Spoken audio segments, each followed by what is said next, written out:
Présidentielle du 20 décembre en RDC, Félix Tshisekedi, le président sortant et candidat numéro 20, est attendu à Goma au Nord Kivu ce dimanche.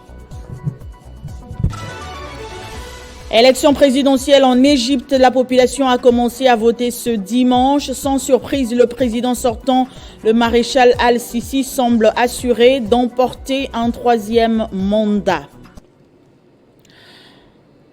Bienvenue à tous à ce journal sur Télé 50. À la une de l'actualité, la campagne électorale qui se poursuit.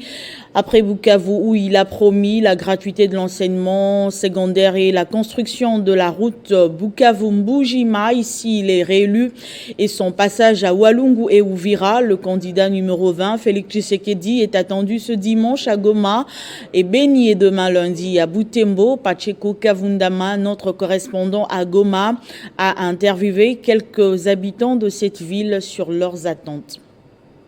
À Goma. C'est pour moi un grand honneur. Et vous savez que nous sommes dans la campagne et c'est aujourd'hui que nous sommes en train de venir écouter le message de notre candidat à la présidence numéro 20, Fatih Beto. Et les gens sont très motivés pour venir écouter ce message. Et vous savez, c'est depuis 10 heures que les gens sont ici au stade. Donc c'est une grande joie pour moi. En tant que aussi candidate à la députation provinciale du Goma numéro 17. Le peuple a besoin de ces messages. Et vous savez qu'il vient de faire les 5 ans. Et nous voulons ajouter aussi un autre 5 ans de mandat de 5 ans pour qu'il finisse avec son plan d'action qu'il a déjà commencé depuis 2018. Et nous savons qu'il va continuer avec ces messages. Il sera voté massivement avec la population. Ce n'est pas pour rien que cette population est très mobilisée. Et de son côté, l'opposant et candidat à la présidentielle Moïse Katumbi a communié samedi avec les Kinois au terrain Sainte-Thérèse Njili. Un meeting qui s'est déroulé sans incident majeur. L'ancien gouverneur du Katanga a promis que s'il est élu, de faire sortir de prison le journaliste Stanis Bouchakira, les opposants Mike Mukebai, Salomon Kalonda et Jean-Marc Kabound. Le candidat numéro 3 à l'élection présidentielle, Moïse Katumbi Chapwe, est arrivé à Kinshasa pour la campagne électorale. Son avion s'est posé au début de l'après-midi à l'aéroport international d'Njili. Il a été accueilli au tarmac par Délice Sanga, Franck Diongo, Seth Kikouni, Jean-Claude Wemba et Matata Pogno. Ses soutiens à la présidentielle. De l'aéroport, Moïse Katumbi a entamé une longue procession accompagné d'une foule nombreuse et compacte des militants et sympathisants qui l'attendaient depuis la matinée. Direction commune d'Njili, où il a tenu un meeting au terrain Sainte-Thérèse, là où un podium a été monté. C'est une ambiance inhabituelle à Kinshasa. Comme lors de ses croisades en province, Katumbi a fait fonctionner son VAR face aux Kinois dans une sorte d'interaction avec la population. Une série de questions sur les promesses faites par le président sortant. Où est passé le projet Métrokin? Combien de quartiers ont été électrifiés ou connectés à l'eau potable? Les délestages ont-ils cessé? Les embouteillages? La nombreuse assistance qui n'arrêtait pas de répondre en chœur par non.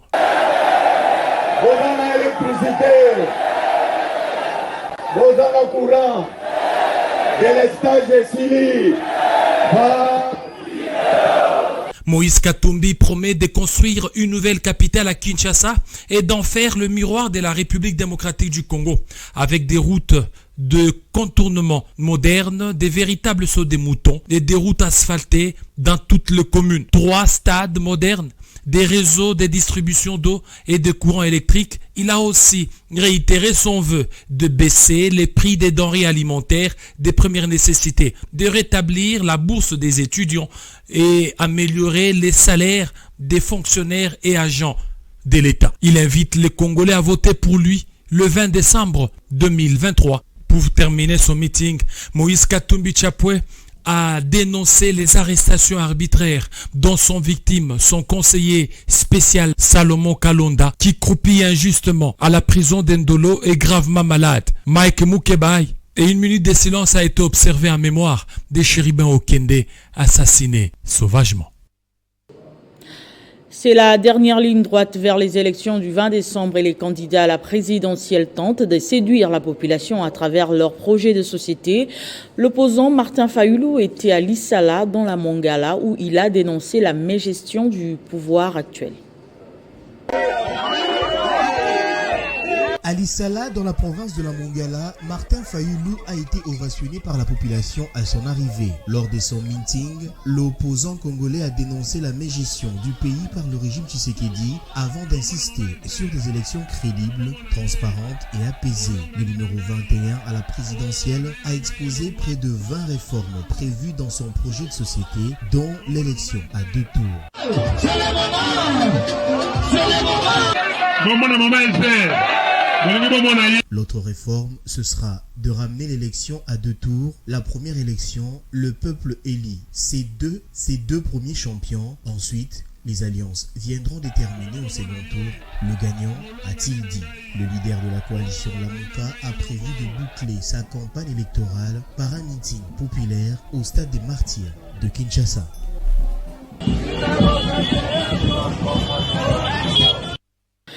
Élection présidentielle du 20 décembre, l'évêque du diocèse de Goma s'est invité au débat pour exprimer son point de vue sur la question. Monseigneur Willy Ngumbi pense que la RDC devrait avoir un nouveau président en 2024.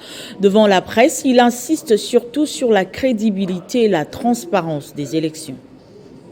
Si je dois vous donner un vœu pour nous, les Congolais, aujourd'hui, c'est que d'abord en 2024, nous ayons un nouveau président. Un nouveau président de la République démocratique du Congo, mais un homme qui va avoir le souci du bien-être des Congolais. Et ne pas seulement être président de la République pour se remplir les poches, de sa famille, de ses enfants, ses frères et sœurs. Non, un homme qui va avoir le souci du Congolais et du quotidien du Congolais, du social du Congolais. Ça, c'est mon vœu le plus grand pour le moment, pour notre pays, que nous ayons un président qui sera élu et que les autres vont accepter, puisque c'est lui qui aura été élu par la population, et qu'après les élections, nous n'allons pas voir tous ces troubles que nous avons vus parfois dans notre pays suite aux élections. On devrait avoir des élections qui soient crédibles, mais aussi paisibles et apaisées. Nous voulons des élections apaisées dans notre pays. Prenons la clôture de la formation tenue à Kinshasa en vue de la sécurisation du processus électoral. Elle a concerné les chefs d'antenne des inspecteurs de la police nationale congolaise. Crispin Chibinkoufou signe ce reportage. Scrutin du 20 décembre prochain. 3 jours de formation ont suffi pour la mise à jour de chef d'antenne provinciale de l'inspection générale de la police nationale congolaise. Séminaire de formation sur le contrôle et l'évaluation de la sécurisation des élections suivies par les chefs d'antenne provinciale de l'inspection générale de la police nationale congolaise et a une importance capitale dans le rôle que doivent jouer les inspecteurs à travers le pays pendant cette période électorale. Les commissaires divisionnaires principal, le général Patience Mouchind Yav, qui a clôturé ses assises, s'est réjoui du bon déroulement des travaux. Ainsi, c'est pour moi un réel plaisir de voir non seulement que nos représentants en province soient dotés de capacités techniques avérées à même de jouer les rôles importants pendant cette période qui traverse notre pays, mais aussi de voir que les objectifs que nous nous sommes assignés pour la professionnalisation de l'inspection générale de la police en vue de rayonner l'image de la police nationale congolaise sont en train de se réaliser, bien évidemment avec le soutien de nos partenaires, et c'est sous le leadership de son Excellence, Monsieur le Vice-Premier ministre, ministre de l'Intérieur, Sécurité et Affaires coutumières. Ainsi, la sécurité sera donc garantie pour tous, a rassuré l'inspecteur général de la police. Et de son côté, le gouverneur militaire de l'Ituri est en mission d'évaluation de la situation sécuritaire à Tchabi, menacée par des poches d'insécurité. Sur place, il a invité les communautés à la paix avant de réarmer le moral des policiers déployés pour la sécurisation des élections.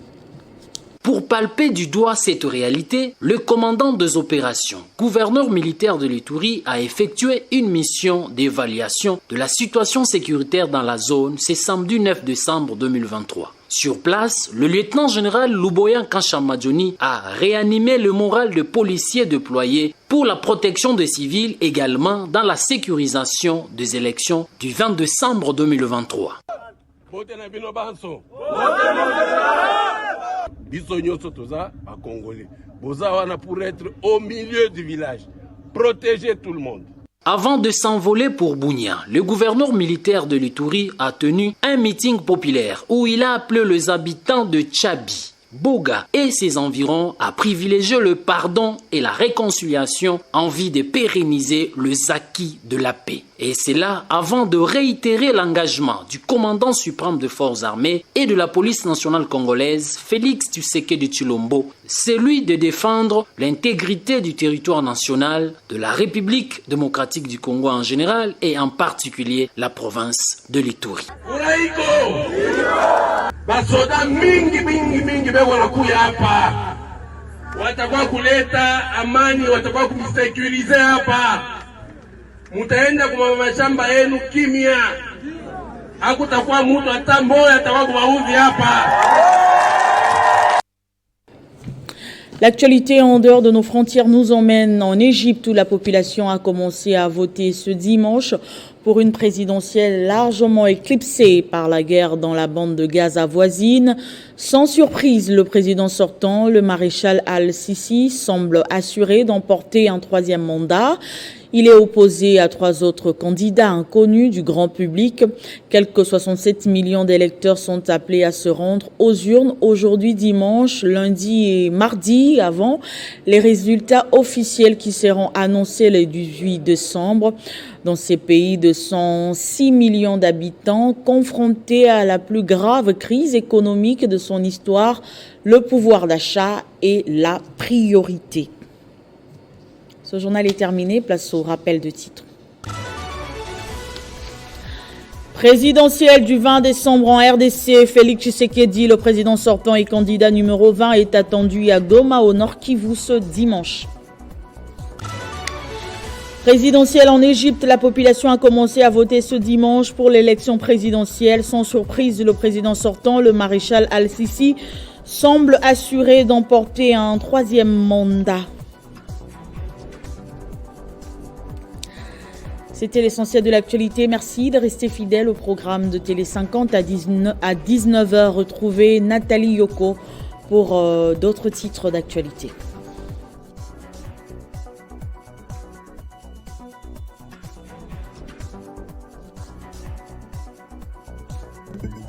Retrouvez toute l'actualité en continu sur www.tele50.cd.